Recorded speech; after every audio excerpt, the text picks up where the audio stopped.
You clearly saw they were police officers. Detective He's kind of manic, you know. I'm not really familiar with how I was running. All I remember was this bike's gonna explode and kill me. So. Oh, okay. Because you were running in a zigzag, which would lead to an intent of fleeing from the taser shots.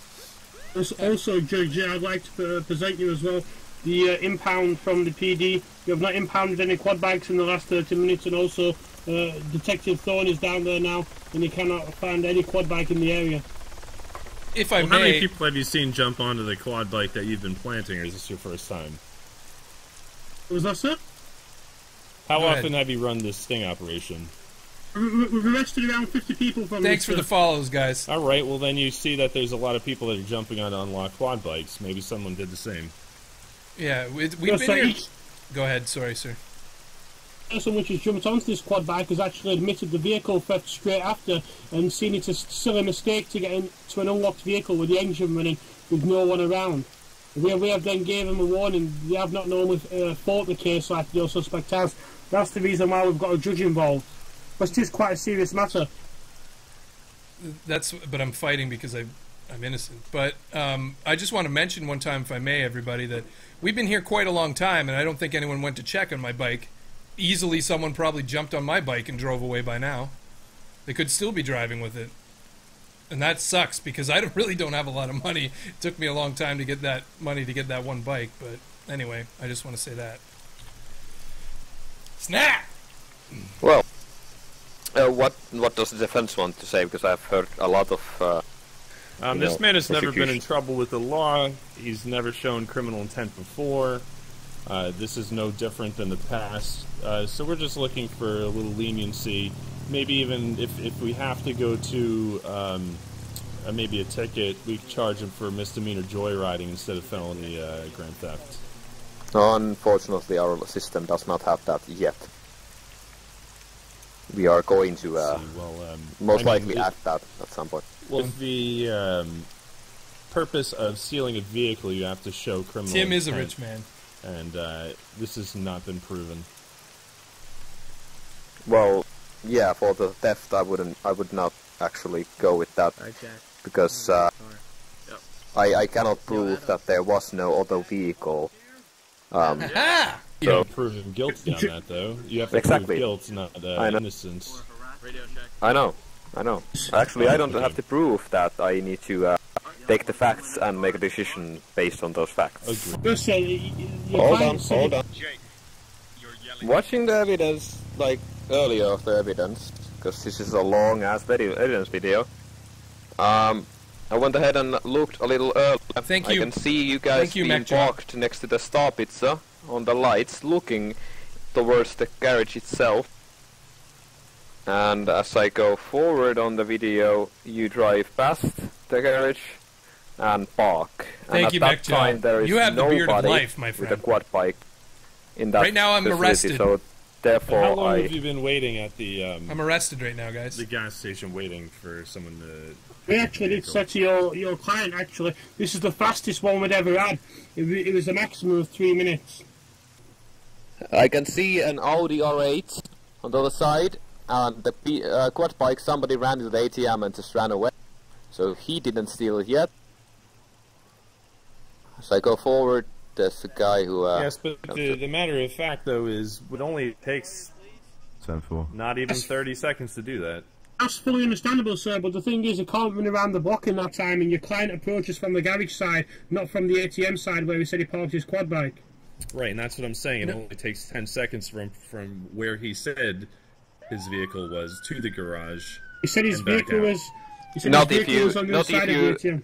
Not if you cannot run over the road itself. Because if he runs over that road, I will see him in this video. I came from around the block. Which block? Behind the garage. That's where I said, and I have a witness that should be able to corroborate my story. I said his name was George. I don't know his last name, unfortunately. But I met him behind the hospital. If you approach him and don't give away any details about the situation, ask him if I was behind the hospital with him recently, or if someone was behind the hospital, and ask him for the name. Like, it was near the hospital. So go ahead. You ran from the hospital corner, the one that's next to the Around gas the block, station. that's correct. No, no, the other way around the block. The Okay, other so you back. ran past the the back side of the. Mm-hmm. Yeah, so if okay, you're facing bank. the garage, it'd be the street to the right. The same one my bike was parked on. Judge, can I quote a statement from the suspect at 11:20? The suspect did say... Was it done before or after Miranda rights? I'm sorry? Was it done before or after Miranda rights? After he read his rights, here at PD. Alright. The suspect claims that he parked the vehicle, sir, on the road near Fish Market on that side. So he'd be parking opposite to the ATM near the motorbike shop. I never said that. You said you parked it behind the ATM. No, I didn't. I said you ran through the block. On the road to the left. On the road to the left, but behind the ATM. Like, I'm trying to give you a visual of, like, behind, not... You mean behind the skyscraper? No. No. Okay, face the ATM, the street to the left, but, like, forward. That's what I meant by behind the ATM. Like, you're facing the ATM, it's behind the ATM. That's what I said. I'm trying to give you direction where it is. It's on the street to the left, but, like... So on the second-hand car street? That street we're talking about? I don't know where that is. The Murder King is No, he's talking about the smaller accessible skyscraper on left of the ATM behind the basically Mirage is the closest thing to it, the motorbikes thing. Yeah. Kyle's motorbikes. The wheat field is right next to the road. Yeah. Yes, that's the what small I'm road saying. that comes from the phone. That's where I parked, but when I came, I said I ran around the block with George because he punched me in the face. So I ran around the block, but behind the garage block. Like, down by where the hospital is. Like, we went all the way down around there. It's almost like a 2-block radius. Way around the block there. And I'm back there. Just go and ask him if I was there. I haven't talked to him. Go and see him. Go and ask him if I was back there with him. That will corroborate my story of where I was, where I came from, and then I came around the block. If you're facing the garage, it was a street to the right of the garage. The same street my quad was parked on, but not from the same direction. My quad was up past the ATM. I came from the other way, up that road, across, jumped on what I thought was my bike, and left. You ran from the... Come on! road, and you left your own vehicle... Like... on 9th Street? See, unfortunately, I don't know the names of the streets. I'm not really good with geography, but listen. If you... how do I explain this? If I'm facing the ATM, if you're facing the ATM, the street to the left is the street that I parked on. Also the street that I... Okay, 9th Street. So I ran up 9th Street and turned right toward the ATM and had to cross the street. So my bike is parked on that street. I also ran up that street. I mean, but the ATM is in the same side of the street. No, no. Do you have a map? Can you open it or no? Let me see if I have a map. I have a map. Okay, hang on. Let me just. I have a map inside of my brain. Let me just really think about it. Let me just really think about this here. Can I also see this evidence you're presenting? Yeah, I can give it to you as well. This map is perfect, actually. So, if you look at if you have a map yourself, you look at the map. There's the ATM. I was parked on 9th, in between...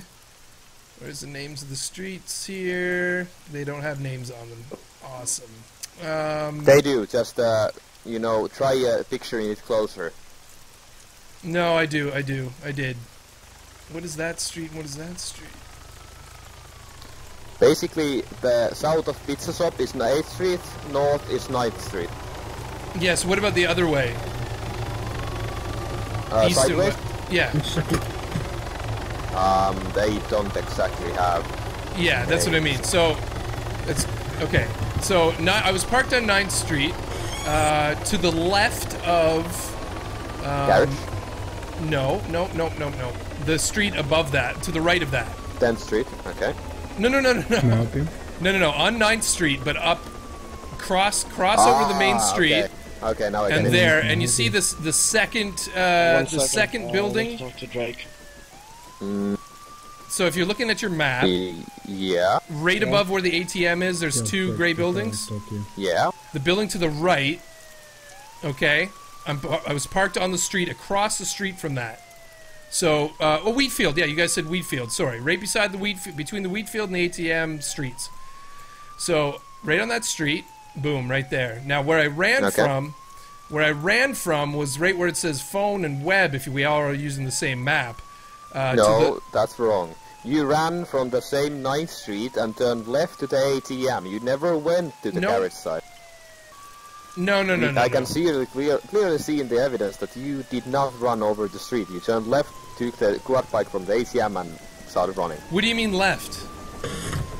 Well, you come from the wheat field and you go south, which means you turn left. Where's the hospital? All the way south. But I saw you clearly run actually, from south of the wheat field, the first grey building, turn left from there and head towards the ATM. You jump to the ATV and ran straight all the way down to the south of 5th Street and hit a wall. Yeah, so when I came back around the block, crossed the road, and came down to the ATM. I don't know about that. I'm confused about the location, so I'm trying to tell you what I think is right. Something with CCTV. Well, do you see where I crossed the street? It's like I went across the street, so I came from George, which he can probably corroborate my story. I went down the street, and eventually turned right and crossed the street, and then went to the ATM. So I don't know where I crossed, at 9th, 10th, Park, something, 8th, I don't even know, I have no idea. Like I said, I've pretty clearly shown that I have no idea where things are. But I crossed the street, went down the street, ATM, there's the ATV, I don't know. I thought I parked it there. Okay, I'll go with the evidence on what I have seen, and does defense lawyer want to state anything on top of this? Yep, I'll just repeat myself once more. He obviously thought this was his own vehicle. That shows no criminal intent. It's just a case of misdemeanor joyriding and fear for his life. That's why he jumped up and ran. He thought it was going to explode. And without proof of criminal intent, this man should not be convicted. Judge, just before you make your final case, can we just add one last thing to this? Well, it is criminal intent to jump on a vehicle you don't have keys to. Right, if you think it's your own, that's not criminal intent. You just think you're driving your own vehicle. Since the keys were already in it, it's a case of misdemeanor joyriding because you didn't have authorization from the owner. The intent shows that you're not going to return the vehicle. It's actually driving the vehicle without consent, but... Yeah. But you know what I'm saying. There is a difference between theft. Theft means I'm going to take it and keep it. Joyriding means I'm going to give it back. The problem is we don't have... He didn't have a chance to get to that point because he thought it was still his own vehicle and just crashed it. Well, Mr. Dean. Mr. Dean, we can... Yeah. Oh, there we go. I do agree with the defense lawyer here. The clear intent of stealing that vehicle is not shown due to, first of all, the possible ATV, which we can prove that he didn't have. Also, the chase wasn't exactly long enough to have the intent to, steal that vehicle, because it was so short. There could be confusion about, if it was a police officer, is it after me? It only took like 5 seconds, so it's hard to, give intent to that. Obviously, if it was a long chase with sirens on, obvious intent of vehicle theft at that point, because he is running away with a vehicle that, doesn't belong to him, and he knows it, and that's why he's running.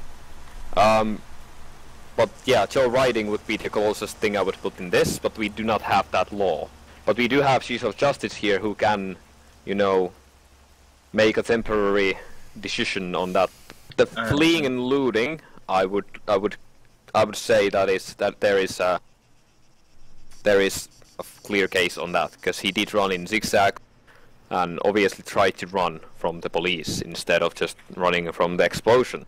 Because first of all, he didn't intend to you know, jump out immediately when he rammed into it. It took him 5 seconds, and the cops even pulled out weapons before he ran. And when he started running, the cops started tasing him after about a second. So, if he was afraid of his life on the explosion, he might have ran like 2 meters on the other side of the road and went down. But instead, he ran for quite a while being tased. So I would assume that he's fleeing and looting, and I would actually go with that. That is something that they said they would drop I earlier. really need to talk to you. Yeah, no, I'm really but busy. then again, I'm a judge. To clear that up immediately, to bring that up in court after it's already the charges have been dropped, to bring it back up again is double jeopardy. That was a plea bargain which was offered. You actually declined the plea bargain, which was then passed to just... We accepted the fact they were dropping that charge, absolutely. No, that was the plea bargain. He didn't accept the plea bargain, so we didn't drop the charges. That's the difference. As long as he's pleading guilty, the judge doesn't need to be involved.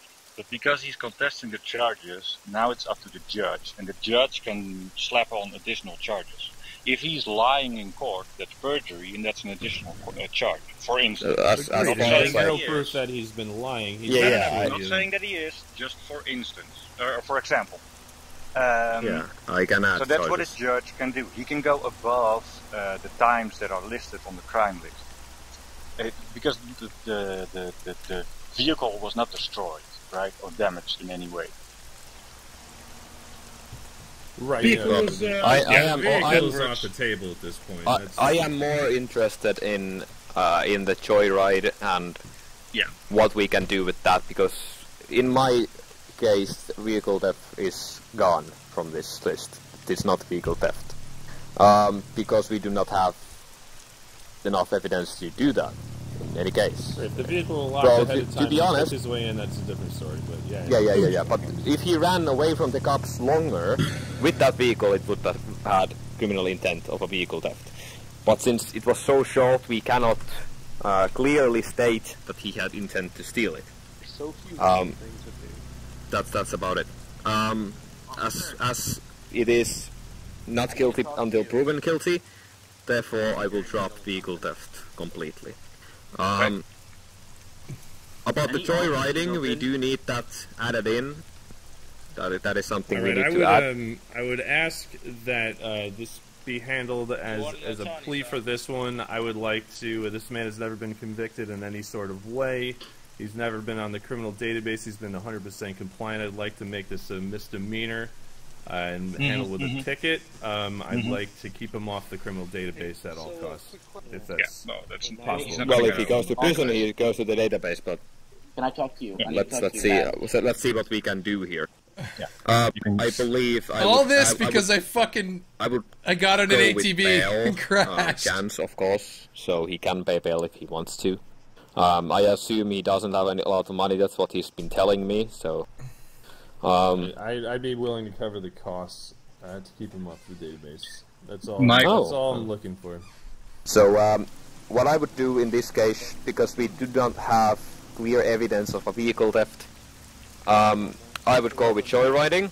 But since we do not have that sentence at all yet, I would instead go with a misdemeanor of fleeing. Which would say, I would say fleeing and looting, but I would not make it a felony, I would make it a misdemeanor. Which means, what I would do, I would take 10 minutes of the time and give you the bail possibility of, how much is that then? 20,000. Okay, then we'll just give you Wait, how much time did you say, sorry? I would take fleeing and looting, make it a misdemeanor, drop 10 minutes of it, and make it 10 minutes. Okay. And that would make 20,000 in bail. Making sure that they all know what patrol routes to take. That's what I would do making sure in this case. Would this keep him off the database? Because this man was hoping to either become a lawyer or a police officer one day soon. Okay. Well, it's not a felony. It doesn't matter because it's a felony crime that you cannot do as a cop. It's a misdemeanor. I think we can handle that. 20,000 in bail, and he's free to go. You're looking at a total of 111. You said 20,000. Also, thank the defendant. Thank you very much, sir. Thank you, Judge. What was the bail price, Judge? Yeah, 20,000. 25, okay. Yeah, 20k. Yeah, I'm still training right now. I just oversee that this goes So I still got like shit. 2 weeks, so I got like a weekend. There we go. You're free to go, sir. Thank you, everybody. Thank you. And I apologize again. Sorry about your vehicle. Yeah. That's case. Thank you. Who impounded my vehicle? Who do I have to? I've got you in front of me. Well, you can go ahead and leave. You're free to go. Thank you, All right, officers. thank you guys. Thank you for the. I'm sorry. Thanks for the trouble. No problem.